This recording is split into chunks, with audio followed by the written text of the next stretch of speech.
Alright, so we have this army right here, and we have some Free People's Army right here composed of 6 units. Alright, so if this army attacked here and the Free People's player didn't want to deal with the battle and they wanted to just retreat, they need to retreat with 5 units, but they have 6, so they get rid of 1 unit and send this unit back to its available forces pile. Not the dead pile, but the available forces pile. And then they would be able to retreat just like normal. Alright, so it's important to keep the distinction between your available forces pile and your dead forces pile. You are able to draw from your dead forces pile when you're downgrading an elite unit or some other fashion like that. But when you just have these units, like then you want to just get rid of them so you can run into a stronghold, you can do that, but they go to your available forces pile, not your dead forces pile. Alright? So that continues that part of the rules that I missed. Continuing on. Alright, so we talked about how leaders are eliminated. Free People's leaders are eliminated when they're all by themselves in a single area, in a single region, and there's no other army units with them. And they cannot move by themselves. However, the Nazgul can. They are unaffected by enemy armies. However, the only thing they can't do is they cannot go into a stronghold that is controlled by the Free People's armies. Alright? So at the beginning of the game, Nazgul cannot go into Rivendell. Alright? We talked about how you can cease attacking from a battle, you can retreat from a battle, and a battle ends when the defender retreats, when the attacker ceases to attack, or when one player loses all of their attacking or defending units. Alright, so we also talked about strongholds, how it's 6s on the first round for fortifications and cities, and we've talked about strongholds and how they work. I'm not going to go into that because I've already done it. I remember it. Alright, we talked about how siege happens. One thing we didn't talk about was sorties. Alright, so let's say some way somehow the Free People's player is feeling very brave, they've retreated into the stronghold, well then they want to attack. Alright, well, if they wanted to attack and they were inside the stronghold, they could, they would just use one of their army dice, right here, and they would attack the army that's sitting on top of the stronghold, and it would be a normal battle, It would be 5s and 6s, both sides, no advantage, no disadvantage for defending or attacking either army when a sortie is happening. Alright? So that's how that would happen, and it could also happen, so you have these units and they're buried inside the stronghold, and these units are taking over. Isengard could produce more units up here, and they could send them down to reinforce this army. That can happen, and it works. Alright? Another thing that I failed to mention was, so you have these armies and they're passing through these territories. Well, in the game you have little diamond shaped counters that can go on top of territories or regions, so that you can remember which regions you are controlling, so that you don't muster in the wrong region. Alright, it's really annoying when you capture this one and this one and this one, and then the Free People's player is able to build up this one really quickly. You can use those counters if you want to. They're called control markers. They look like this. Basically, if you gain control of a region, you place it on top of that region to indicate who controls it. At the start of the game, it's useless to put the blue token on there because they already control it. But if it ever changes ownership, you can do that. I don't do that. I just remember who's who. Alright. Going through the rule book again, we've talked about the political track, how you activate the nations, how they advance on the political position. Alright, one thing I didn't mention was the effects of being at war and not being at war. Alright? So, we have Rohan sitting down here, we have Rohan units. Alright? Let's just watch this for a little bit, just to cover up a few more rules. So we have some Rohan units in here. Alright? We have Rohan units in there. Let's pretend that Rohan isn't at war and Gondor isn't at war. Alright? Let's pretend neither of the nations are at war.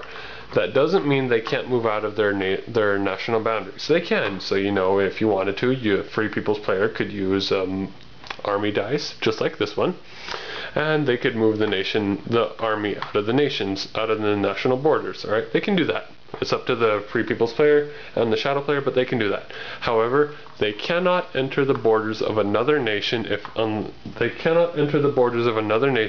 unless the units of that nation are at war. So, you know, unless Rohan is at war, they cannot, you know, enter into Gondor. It just doesn't work. Alright? And they can't attack enemy armies. They can defend, but they cannot attack. Alright? And one more, yeah. And that's basically it. Alright? It wouldn't matter if Gondor was at war. These units would not be able to enter in because they are not at war. Alright?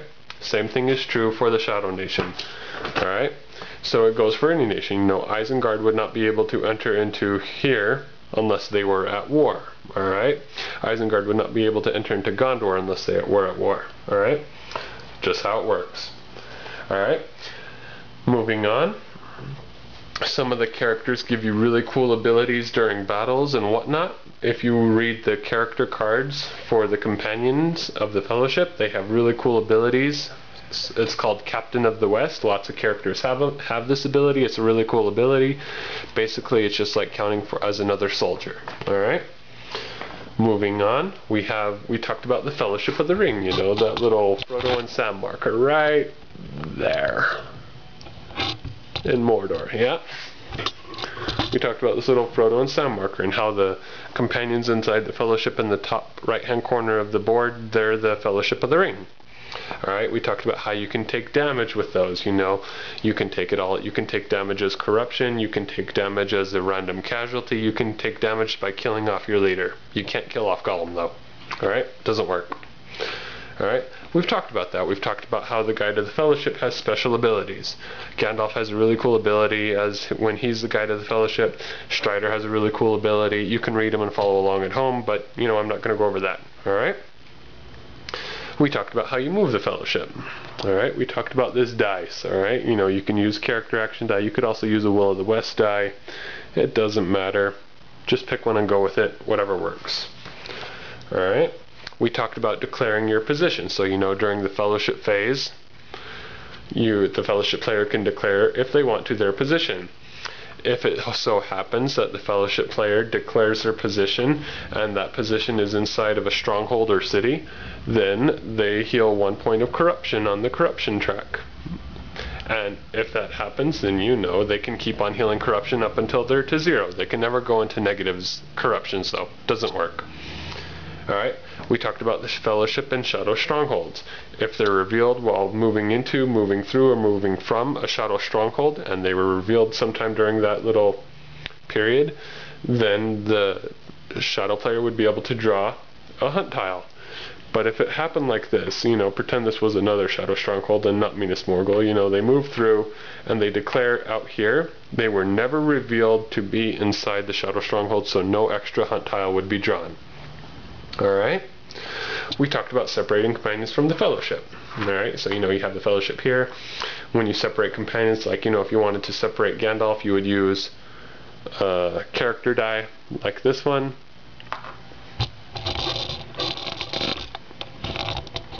And you know, Gandalf would pop up here, and then he would have movement equal to his level plus whatever step the Fellowship track counter is on. So if the Fellowship track counter was on 3 and Gandalf has a level 3, then he could move up to 6 spaces away. Alright, 1, 2, 3, 4, 5, 6, whatever. 6 regions. Alright? He could also take a group with him. You know, he could take a party with him, even if their levels are smaller. So, you know, as long as they have a leader who has a high enough level, they can go wherever that leader goes. They cannot split off during their little roundabout though. You know, if Gandalf goes with them, then they have to go with Gandalf. They can split off at the beginning though. You know, Legolas can go 1, 2, Gimli can go 1, 2, and 1, 2. We talked about how companions cannot just go through Shadow Strongholds. They have to stop their movement when entering Shadow Strongholds. Yeah, we've talked about that. We've talked about moving multiple times. You know, it increases the danger. The first time it's a +1 bonus on the Fellowship hunt for successful hunts if they're not in Mordor. Every time after that, it's like having 1 more damage if they get an eye. It gets harder and harder to not get corrupted the more you move the Fellowship. Alright, We talked about being revealed. You cannot move the fellowship unless they are hidden. So then you know you'd have to take care of that revealed icon. Use an action dice, like this one, to hide the fellowship or move them. It's basically the all-purpose die. Alright. We talked about entering Mordor. Alright, we talked about entering Mordor. Special tiles come into play. All the cards that were played for the tiles, once the fellowship enters Mordor, then all the tiles come into play and they go into the little bag. If a tile card like this one, give it to us, is played and the fellowship is inside Mordor, then the tile goes directly into the little hunt baggie or hunt cup or whatever you might have. Alright? We've talked about the hunt pool, how it gets bigger the more the fellowship moves. Some cards will let you place eyeball dice inside the hunt box. It just goes with the territory. We've talked about modifiers to the hunt roll. You know, if the fellowship is in a region that contains enemy units, the hunt gets another reroll. If there's a Nazgul, the shadow player gets another reroll, so 2 rerolls for the hunt. If there's a if there's an enemy unit and an enemy controlled stronghold and a Nazgul, then it's 3 rerolls, alright? If it wasn't Minas Morgul, alright? We've been over that, alright? Continuing on, we've gone over the effects of the hunt, being revealed, taking damage, picking it however you want to take it, and we talked about that little special symbol on the bottom of the cards of the tiles that are for the shadow player. Oh, where are they? Oh, there they are. We've talked about these little symbols, you know, 1 damage, revealed, and you don't move on the Mordor track, alright? Very hard to deal with those. That's why you want to get as many of the character cards picked up as you can so that you can move down the Mordor track. Alright? We've talked about the special rules. If you separate companions while you're inside Mordor, they die instantly. We've talked about healing the ring bearers. You can use cards to do that. You can declare in cities and or strongholds to do that. Just how it works. You have to move the fellowship at least once in the Mordor when you're on the Mordor track every turn. Otherwise you take a point of corruption. If it shows an eye, it's an equal to all the dice in the shadow box. Alright, we've talked about this. You know, we don't need to go over it. The fellowship is still required to be hidden. However, you do not use the fellowship track anymore. Some cards say if the fellowship is on step 1 or higher of the fellowship track, then do this nasty thing to them. Well, once the fellowship enters Mordor, then the fellowship track is no longer used except to identify if the fellowship is revealed or hidden. Alright? So then, the fellowship right there would use this as their track counter, so they would be on step 1, 2, 3, 4, 5. Alright? That's easy. Alright, moving on. You know, we've talked about how that works. We've talked about how it's no longer rolling for the dice when they're on the Mordor track, but just reach in the bag and grab out a tile. We've talked about how you win the game. Alright? If the military victories happen at the same time, then the shadow player wins. We talked about how when military victories are happening, then you play to the end of the round. So for example, if the ring isn't destroyed and the fellowship doesn't have 12 points of corruption, then you would go to check for the military victories at the end of the round, like we've been doing for the whole example turn. Alright? So that's how we've been doing it. You know, you check first to see if the shadow player has 10 or more victory points from cities and or strongholds. If he does, then he wins. If he doesn't, then you check for the free people's victory condition. Do they have 4 points of cities and or strongholds? If he does, then he wins. If he doesn't, then it keeps going. Alright?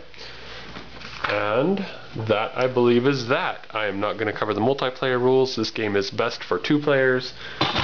I'm just going to go over a little tiny bit more. Alright?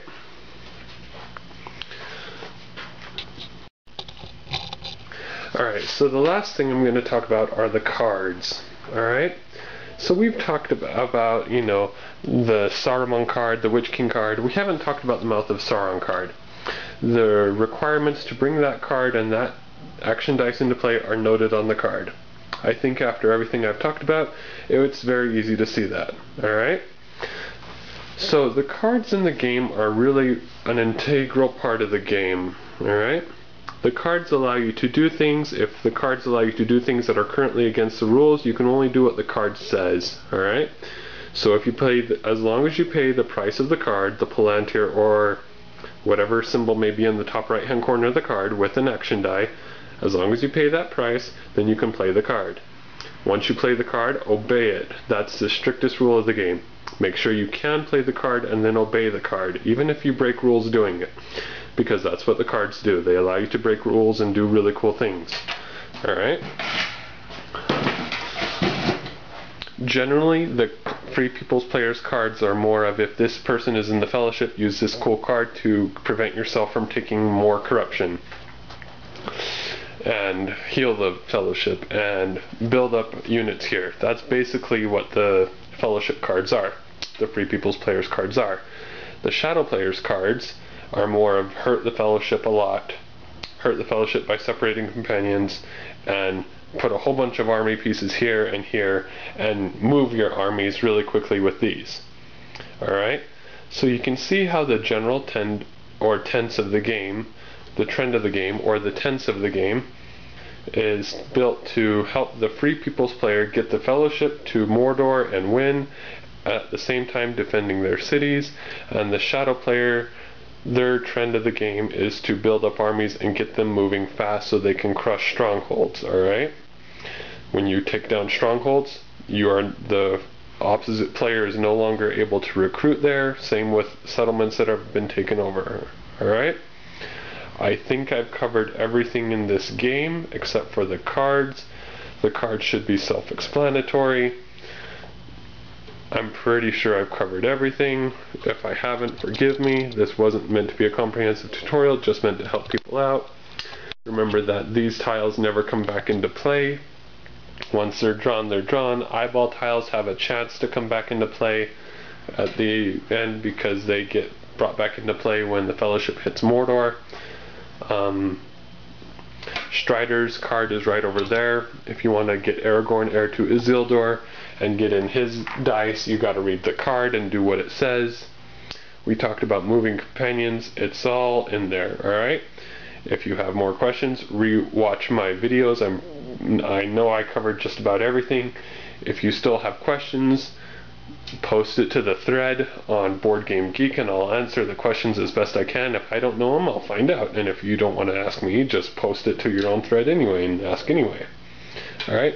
Hope you've enjoyed this. If I can, I might do another video review tutorial for the Battles of the Third Age and for the Collector's Edition, or just the Battles of the Third Age and Twilight of the Third Age. Might do that. But for now, this is the tutorial. I hope you liked it. Hope it made sense. I don't know if I caught this, but when a companion leaves the Fellowship, not only does their figure leave, but their little counter leaves as well, along with their card. I mean, it seems self-explanatory. I'm pretty sure I've gotten it all. The rest is up to you to decide how to muster your forces and defend if you're the Free People's Player, and get the Fellowship to the Mordor track. Alright? Or if you're the Shadow Player, muster as many armies as you can before the Free People's Player can get to defend it and take out as many strongholds as you can. That's basically it. Have fun playing the game. I don't plan on doing any more tutorials. I might do one for Battles of the Third Age and I might do one for Twilight, but I don't see how much more I can go into. I've covered just about every stinking rule I can think of. Alright? Don't cross black lines, those are mountains. Don't cross black lines over here. Alright, over here in this region, that's water. It seems easy enough to me. Hope it's easy for you. If you have any other questions, read the rule book if you want. I don't know. Have fun playing the game. I enjoy it a lot. Alright, So for this part of the tutorial, I thought it was the end, but it's not. I just got an email from Roberto, and he said that it'd be fine to talk about some of the cards and read the text of some of the cards, but he'd like me to mention the copyrights and the makers. So first of all, before I go much further, the makers of this wonderful game is Ares Games. Alright, you can go on BoardGameGeek and click on their link. You just go to aresgames.com and learn more about them and the other products they sell, because they sell some really nice products like Wings of War as well. Alright, and the copyrights that are on this game are also owned by Ares Games, so I want to mention Ares Games and the copyrights just so you know that this isn't a free game. It belongs to Ares Games and they own the copyrights, and they did a very good job. Alright, so to start off, we have the board. Alright, looking just normal, normal setup. Took it from the mess that it was and made it all nice and pretty again. Alright, so let's talk about the minion cards first, alright? So you can get a good idea of those. Alright, so pulling these off so you know how to get them, alright? So we talked about Saruman, alright? If you're following along at home, I'll just explain how the card works. I know I've done it before, but I'll do it again. Whatever. Alright? So Saruman, if the Isengard nation is activated, is at war, then you can bring Saruman into play with a muster die. Alright? And when you bring him into play, you get an extra action dice. Right? Alright, so when he's in play, every Isengard elite counts as a leader as well. That's a pretty cool ability. He can never move out of Orthanc. If Orthanc is captured, he dies. Alright? And he has that cool muster ability. Muster a regular in each Isengard settlement, or replace 2 Isengard regulars in Orthanc with 2 elites. Alright? So that's Saruman. Alright? So let's talk about the Witch King. Alright? So the Witch King, only if so when he comes into play, all nations are activated, and for him to come into play, the Sauron nation just has to be at war. Alright? So he's a very powerful card. Alright? Very powerful card. But once you bring him into play, that activates all Free People's nations. So the Shadow player wants to think a little bit before he uses this card. Because once he uses this card, then all the Free People's nations are activated. Generally, I like to wait until 1 or 2 nations need to be activated before I use this card, before I bring him in. That way it's not such a huge bonus to the Free People's player. Alright?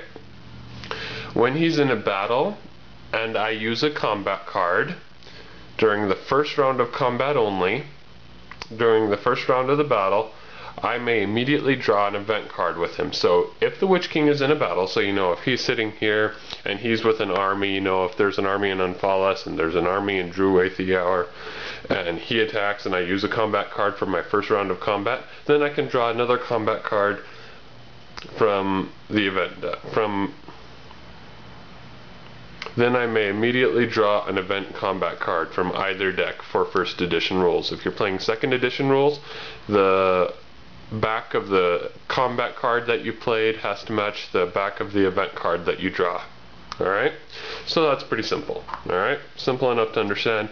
He counts as a Nazgul for all intents and purposes. Infinite movement.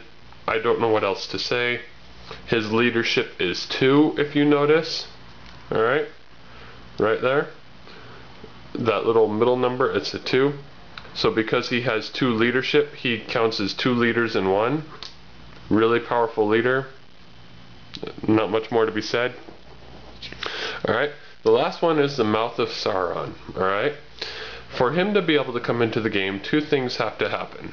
Alright, either the Fellowship has to be on the Mordor track. We talked about that last time.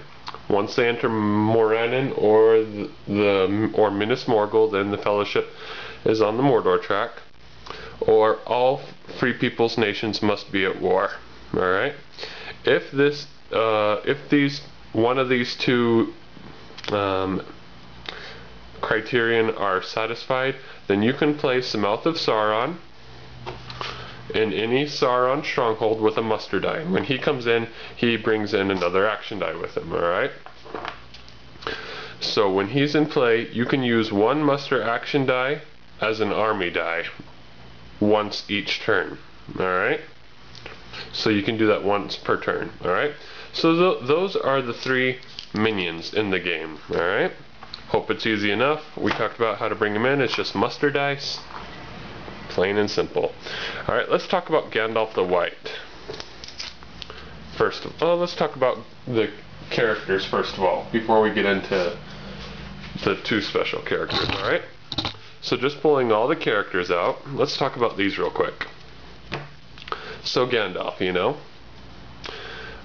his special ability is when he is the guide of the fellowship. Alright, so you know, if guiding the fellowship, you know, it's right there in big bold print, so he's not dead or hasn't been separated. When this is satisfied, if you use an event action die, this thing, alright, to play a character card, to play a character event card, one of these cards, anything with that character symbol on the back, if I do that, then I may draw another character event card immediately thereafter.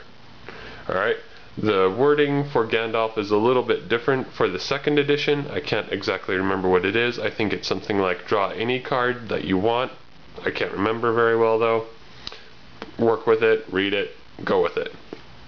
Alright, so in the previous tutorials I talked about this Captain of the West ability. Alright, the Captain of the West ability is very useful. A lot of the companions in the Fellowship have it. If you watch the movies, you know, all the companions that do major fighting, you know, like Boromir, Gimli, Legolas, Strider, and Gandalf. Alright, so the Captain of the West ability. Alright, so let's just show you an example. You know, pretend that this is a region and you know you got some friendly army here, you know, like this or whatever, and you got, you know, Gandalf in here. Alright, so Gandalf is there and you know they're gonna fight this little army right here.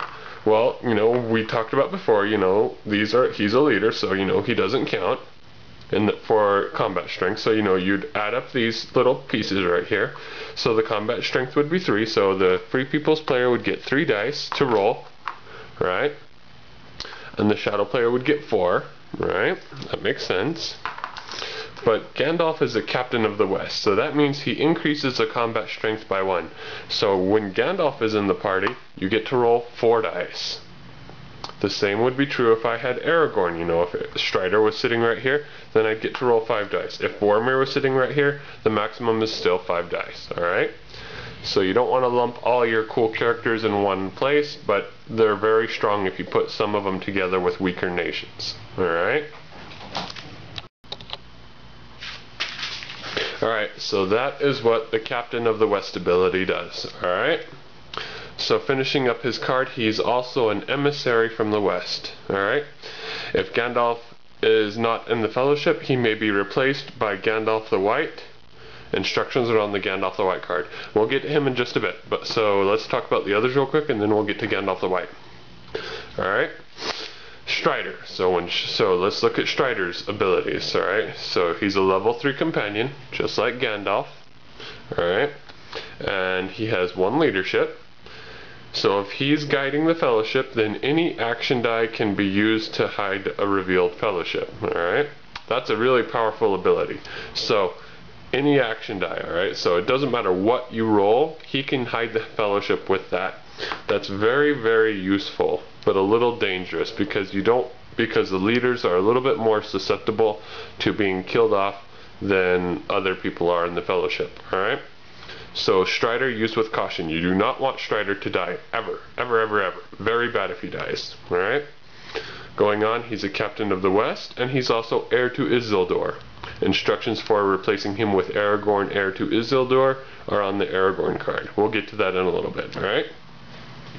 So those are the 2 level 3 companions in the Fellowship. Alright? Let's talk about the 3 level 2 companions. Alright? Starting with Legolas. Alright? So Legolas, really easy to understand. There's no real cool ability for him if he's the guide of the Fellowship or not. If Legolas is in a battle, add 1 to the combat strength, that's Captain of the West. He's also a Prince of Mirkwood. If Legolas is in an elf stronghold, use any action die to advance the elven nation one step on the political track. Alright, so this goes into what I was mentioning earlier, right? So we have the Fellowship, you know, chilling out right there.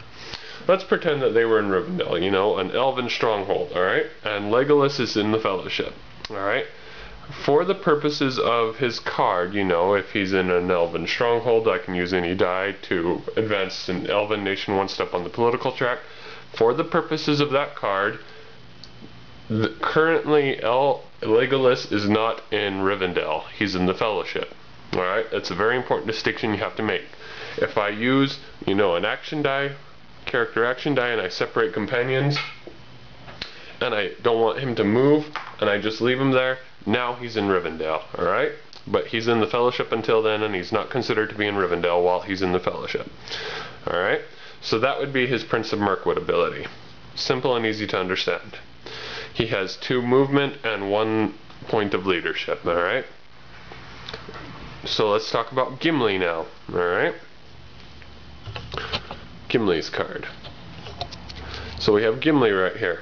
He's also a Captain of the West, level 2 companion, 1 point of leadership. If Gimli is in a dwarf stronghold, use any action die to advance that nation one step on the political track. Alright, that's a slightly useful ability. Not really. Alright, the only dwarven stronghold is right here, in Erebor, alright? So that basically says if he's in Erebor, just use any action die to advance them 1 space down on the political track. Easier than pie, alright? We talked about how you can separate companions and move companions, just successive movements of the same companion with multiple action dice. We'll get him to Erebor, alright? We talked about that. No big. Alright, and finally Boromir. Alright. So Boromir, Captain of the West, level 2 companion, 1 point of leadership. If Boromir is in a Gondor nation, city or stronghold, use any action die to advance the nation 1 step on the political track. Alright, same as before. Really easy to understand, really easy to see. You know, there's Gondor. If he's here in Minas Tirith, which is a stronghold, use any action die. Pelargir, which is a city, any action die. Dol Amroth, while he's in a stronghold, any action die. Alright? Point blank, easy to understand. Alright, continuing on. We have Merry and Pippin, alright? They're identical. No difference between them. Alright? So both of them are level 1 leaders. Both of them have 1 movement, unless they're with Gandalf the White, then they can move with Gandalf the White as 4. We talked about how you can move Fellowship members as groups, alright? Really simple to understand, alright? They have this cool Take Them Alive ability, alright? So, if Meriadoc or Peregrine is eliminated while in the Fellowship, use one of your unused action dice to place him in play again as if he just separated from the Fellowship. Alright? Pretty cool ability. And remember, if you do that in Mordor, they're dead. Alright? But in the 2nd edition rules, they made that ability a little bit nicer. You can do it for free. Alright? So if they're eliminated, just bring them back for free. That's one of the little differences they did in the 2nd edition. Alright? If you're reading 2nd edition cards, you'll notice that in the card text. Alright, Gollum. Well, you know, Frodo and Sam. Frodo and Sam, Master of the Precious. Alright? If the ring bearers are alone in the Fellowship, immediately add Gollum to the Fellowship and make him the guide. Easy enough. Alright? Let's talk about the Gollum card. Alright? Gollum joins the Fellowship and will guide the Fellowship when all other companions have left the Fellowship or have been killed. Alright? Simple enough to understand. So, if he is guiding the Fellowship, then when Gollum is the guide, only a reveal icon on an eye hunt tile or a special shadow tile will reveal the Fellowship. Alright? So, only reveal icons on eyeball tiles will reveal the Fellowship. All others will not reveal them while Gollum is the guide. Very powerful ability. Very, very powerful ability. Alright? If the hunt tile does not reveal the Fellowship, you can reveal the Fellowship to reduce hunt damage by 1. another very, very powerful ability. Gollum is a very, very good character to have, although when he comes into play, the shadow player can only put in one action die, alright? This is an extremely good leader to have. There are some strategies for the game that involve separating all the companions from the Fellowship right at the beginning of the game and blitzing to Mordor, alright? Because then the shadow player won't be able to dump in all his dice. I usually like to wait a little bit because I want to kill off Gandalf and get rid of some of those higher end points of corruption. Alright? So that's how I do it. But there's all the cards. Alright? So now let's talk about Aragorn, heir to Isildur, and Gandalf the White.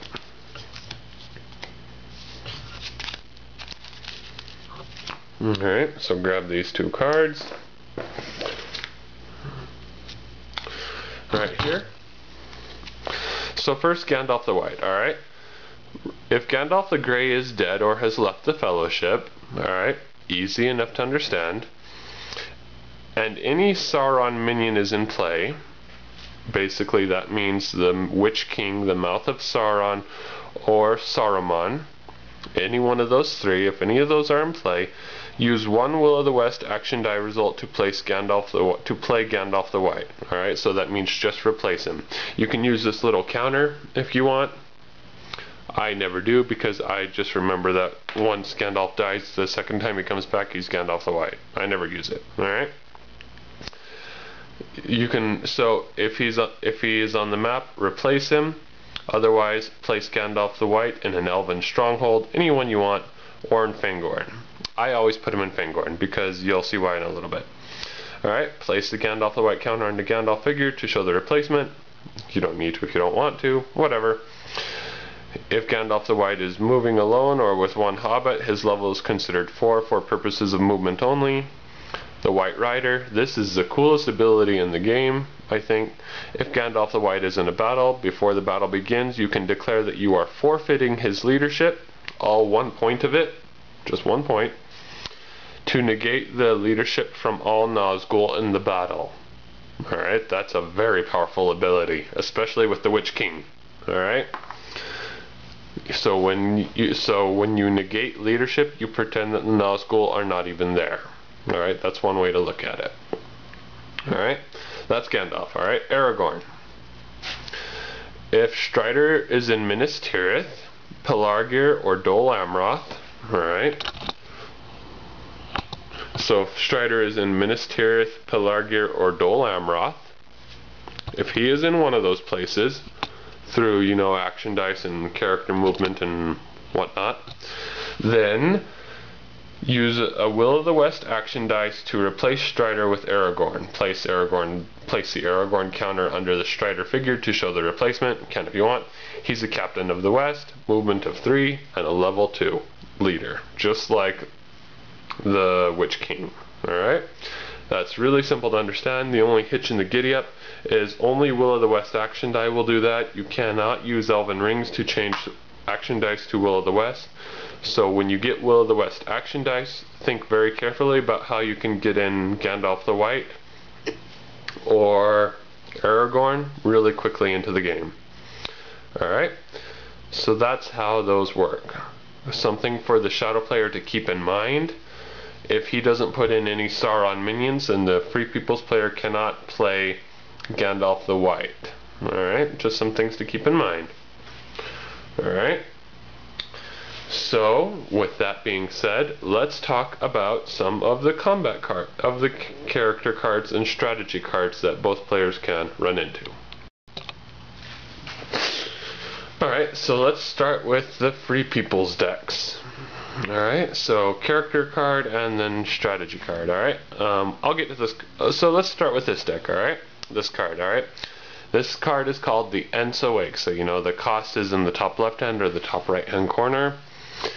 Play only if Saruman is in play and Gandalf the White is in any Rohan region or in Fangorn. Alright, roll 3 dice and force the Shadow player to take 1 casualty in the Orthanc region for every result of 4 or higher. If after this roll no Shadow units remain in Orthanc, eliminate Saruman. Then, if any companion is in Fangorn, you may immediately play another character event card using no action dice. Alright? So that's a really powerful card. Really, really powerful card. You can, it only costs a Palantir or a character sword die to play. You roll 3 dice. For each result of 4 or higher, the shadow player takes a casualty in Orthanc. If no units are left after this, then Saruman dies. Alright? The Ents are coming. This is a very powerful card. Alright? And then if there's any companion in Fangorn, you can play another character event card with that same type. Alright? Here's a little piece of advice. Take it for what it's worth.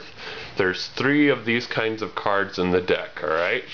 If you at some point in the game have these 3 cards in your hand, then it would be very advantageous for you to play all 3 cards at the same time with 1 dice, alright? That way you can really whoop some tush in Orthanc and hopefully make the shadow player discard one of his dice, alright? But this card comes at a very big price, alright? So because you could also use the Huorn Dark ability, you know, the battle ability listed on the bottom.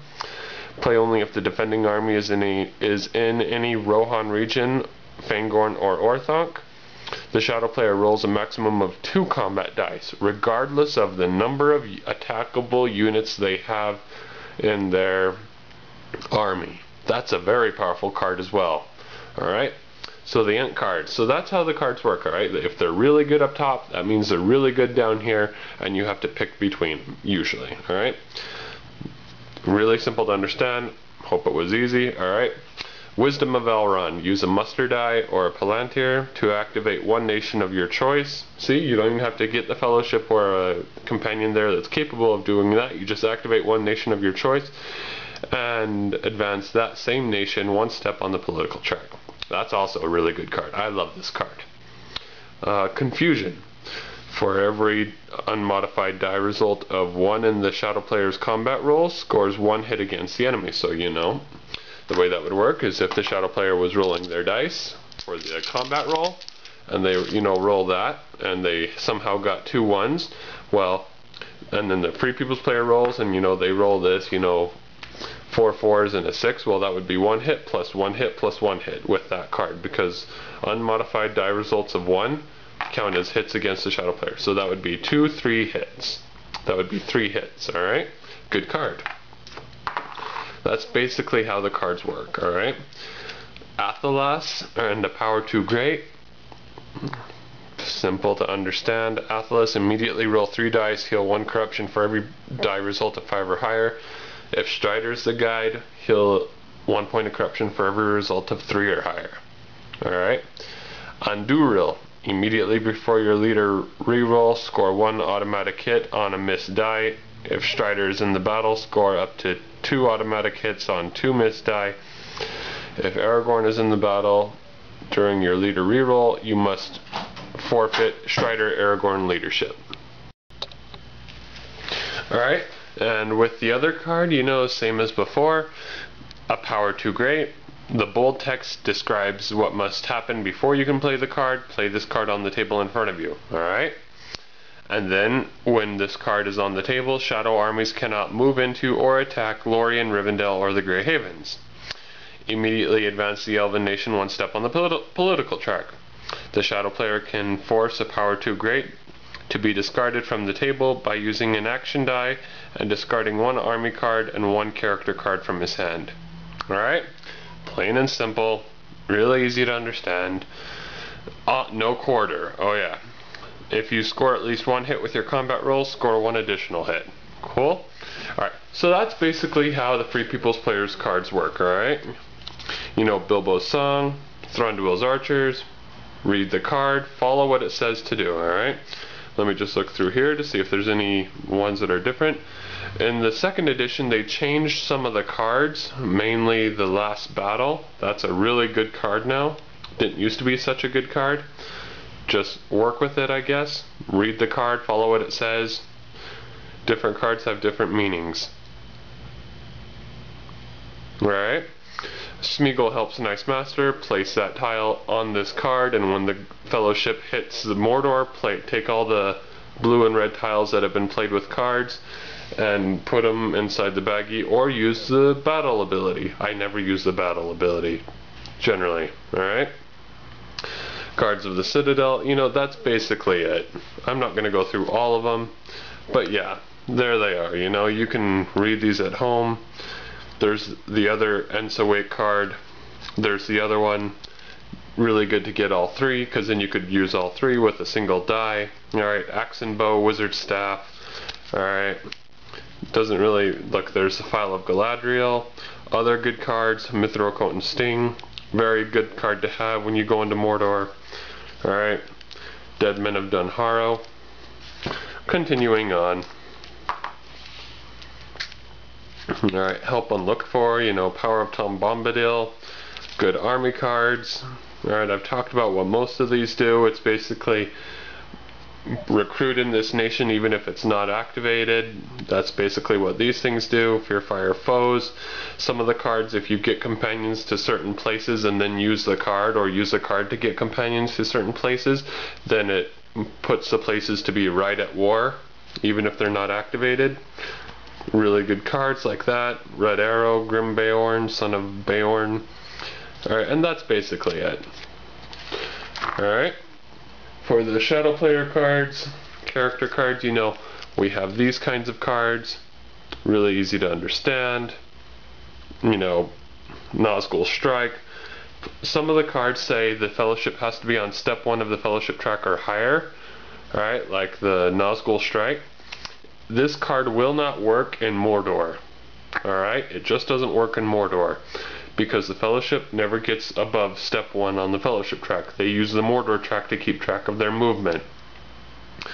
Alright, so keep that in mind, alright? These cards can't be used in Mordor, alright? Lots of good cards in here. Some of these cards say Start a Battle. The Palantir of Orthanc is a very good card. Some of these cards, you know, are good cards to say Start a Battle or Start a Siege that lasts for 3 rounds with no retreat or cease of attack. Like the Grand Hammer of the Underworld that was wielded by the one dude's name, Melkor. Yeah, if you read the Silmarillion, you'll know what the Hammer of the Underworld is, but it was once wielded by Melkor. Alright, so just continuing on, Foul Thing from the Deep, you know, that's how these cards work. You know, they have a price in the top corners, the name of the card. Read the bold text to see if you can play the card, follow what it says in the normal text, and then it can be discarded or gotten rid of with the italicized text. And then, you know, for the combat portions, just follow the combat portions of the card. They are many and varied. Alright. And then finally, for the army card decks, you know, we have these cards. See if there's any that I want to talk about. Day Without a Dawn. Make the Free People's player discard all unused Will of the West die. That's a very, very, very, very good card to get. Alright.